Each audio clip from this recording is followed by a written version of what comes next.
Curious, I'll get you past the opening statement. When you go look at film now after a game, how much better are you liking what you see from an execution? Because his first three in the corner on the inbounds play, I don't know that you can execute that play any better than he did to get to the corner with the screen game. It was just extremely well, and then Javon with the pass, perfect timing. Sure. Yeah, I mean, that's part of the challenge, right? Is to have your team, even when you're struggling, continue to get better. Because quite naturally, what happens is, as we talked about before, you tend to look inward, focus more on maybe how it could be better for you. Younger guys start feeling sorry for themselves a little bit, but there's no question. I see us getting better. I mean, the truth about offense is, like, what most people see is whether the ball went in the basket or not. Like they can't see that the screen happened, the pass was on time, he was in rhythm, and that's okay. We don't expect that, but as we watch film and we evaluate how we're getting better, and I'm gonna get to your question from the other day about the late possessions, which have to be better, but our offense really hasn't been the biggest problem. It's not been, we're not the Golden State Warriors by any means, but we got to get better and more forceful on the defensive end. So yes, we're a lot better. We understand our cuts, we understand our passing, we understand our spacing. We've got to be more consistent throughout the game. We have to have, when we get late in games and our jump shot is kind of letting us down, we got to find a way to get to the free throw line to get to the basket more. That's one of the areas offensively that we got to continue to explore. So, but yes, to your question, I think he's a guy specifically that early on didn't really know how did it fit? How did he fit? Where did he fit with all these new guys? One more year of college basketball and trying to, take his game to another level after this. But I could tell, 18 games in that this team's a lot better than it was on November 1st. Do you want to get to my question from? Yeah, I mean, just, we're talking roughly in the last two games, right? 40 possessions or so. I went and watched every one of them. And, it's not exactly 10 per, but it's 9 here, it's 14 here. And again, I think what I've concluded is because we're also not turning it over at a high rate either. I mean, if you just looked at the stat sheet without the final score on it the other day, you probably think we won the game. I mean, we got out rebounded, but it wasn't terrible. It wasn't good. Low turnovers, made threes, got to the free throw line.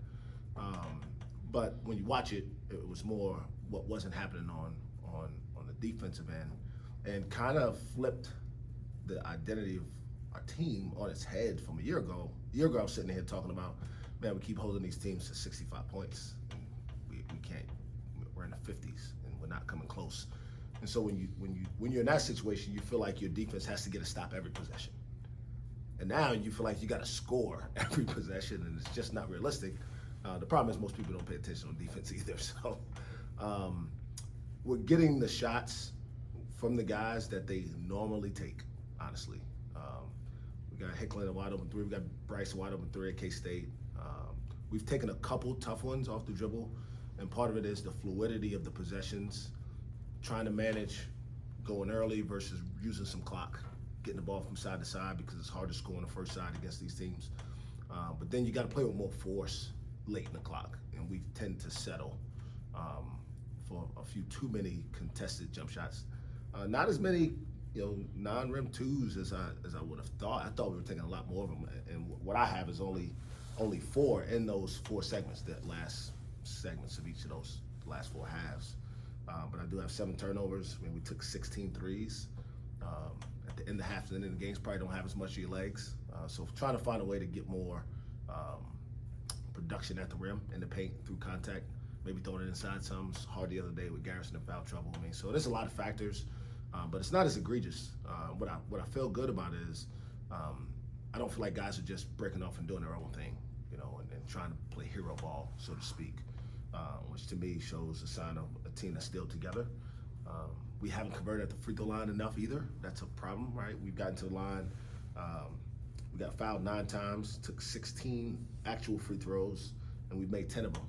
2 of them, John Michael the other day, was the front end of a 1-1, and I think a 2-point game, and and then Q's offensive rebound in a tie game got fouled, missed the front of them one. So we count those in practice as 0 for 2s, maybe because you don't even get a chance to shoot the second one. So we're better, but it's not enough to overcome the quality of competition that we're playing right now. So long answer, but I did do some research for you. So then defensively, how do you fix those issues this late into the year? Yeah, I mean that's probably harder to fix in terms of the schemes are good, right? It's just a matter of look up and this isn't against Connor. Like he's trying to guard Emmanuel Miller, or that we're trying to guard daily against a big because BG's in foul trouble. So we just got to figure out how to protect the paint a little bit better. We're doing a pretty good job defending the three, but teams are exposing us inside, and that's an area we thought we'd have challenges in. Probably need to get Mike some more run in there just for some physicality, but it's really just keeping the ball out of the paint as much as possible because we don't have the rim protection that we've had. I mean, never know the kind of luxury you have, and then I knew it when we had it because you felt like game plan wise, like as long as the team doesn't blow you away from three, like you're gonna have a chance here to be close. So, but just get more force, playing probably a little bit more compact, not taking as many chances, which we don't force a ton of turnovers anyway, but just being able to guard with secondary defenders a little bit better. You played some of that matchup zone the other night. Is that an answer to that, or does that make rebounding more difficult? What goes into that? Rebound is just different in zone. Again, rebound a lot of times is like some guys are just really good rebounders, man. And some guys, like I think I've said this before, like I've seen some for guys who aren't great rebounders because they don't react, respond, they hand eyes, whatever. They can't get to the ball. And I've seen 6'4" guys that are monsters as rebounders because they do have better feel for where the ball's bouncing and quicker feet, how to get to it. The main concern is just the efficiency that teams are scoring in there, not as much as we'll probably continue to explore our zone, try to make it better, but we just got to keep the ball out of the paint as much as we can. How do you go about deciding how to use your timeouts late? Because sometimes you don't want a timeout. You want to let the flow of it go, but you do have a lot of young players, and right now I can tell in your head you've got a lot of reminders that you'd love to get to them, and you can do some of it from the bench. But what's your determining factor on when to call a timeout? The game flow really determines a lot of that. I'm gonna let the guys learn, kind of just as a general philosophy, figure it out. With young guys, you can't do it as much because the game can get away from you quicker at this level, right? With inexperienced guys, because they don't know how to respond. But obviously, you only get one. You can use one that you don't get in the second half, and then you want to be able to manage the last. With majority of these games being close, you want to have them available to you in the last 4 or 5 minutes, right? To set up your defense after you don't want a team to just be able to blow the ball off the floor. And so it depends on the scenario. Fouls. I want to be able to have the guys have one that they can use if they're in the jam. Like we had to burn one the other day, right? On an imbalance situation, So a lot of it just depends on the flow of the game, and I don't really try to manipulate that as much, but I do, from game to game, have an idea, right? Of okay, going to this place, it can get crazy. I've always kind of talked about Texas Tech in that regard. They can get on the run quickly, and if you let the game get away from you early, it's hard. So maybe you use 2 in the first half. Maybe you allow yourself the ability to think that way in that game, where most times you won't usually use 2 in the first half. I wanted to ask something that's kind of reverse of what I asked you the other night. Are college athletes in general, but particularly this team, more resilient than maybe people on the outside give them credit for? Because we just see loss, and don't realize what's going into the day-to-day. Yeah, I mean, I think kids are more resilient than adults generally think they are. I think sometimes we create crutches for them because we want to protect them as parents. It's natural, right? But there's also an element that they're not as aware as maybe they used to be either. They're kind of in their own world, and so sometimes things don't necessarily affect them as much as maybe they affected me when I played, right? But I think there's an element of resiliency with this particular group because many of them are living this for the first time. Everything that they're living is being lived for the first time, and so you can't speed up that process for them. You got to go out there and do it. You got to You got to believe, I think one of the best things that happened last week at K-State was watching Connor Dow shoot an air ball and then take a shot the next possession. And I pointed that out to him, not because it was good for him to shoot an air ball, but that showed courage on the road that, okay, there's some real substance here and belief in that he belongs out there. Because many guys, I mean, I know a lot of players, even older guys, who would not have taken a shot the next possession on the road, down, you know, or whatever. So I do think there's a level of substance that we can continue to build with this group. And, you know, in this day and age, you hope you can keep them all together so that they can learn how to win together. And that process is underway, but it's not quite finished yet. In terms of the process, do you view it as something that has, a start point, finish point, you're at point X, or is it just a continuous thing where you're just building every day and see what comes of it? I think you're always, you have to maintain an edge.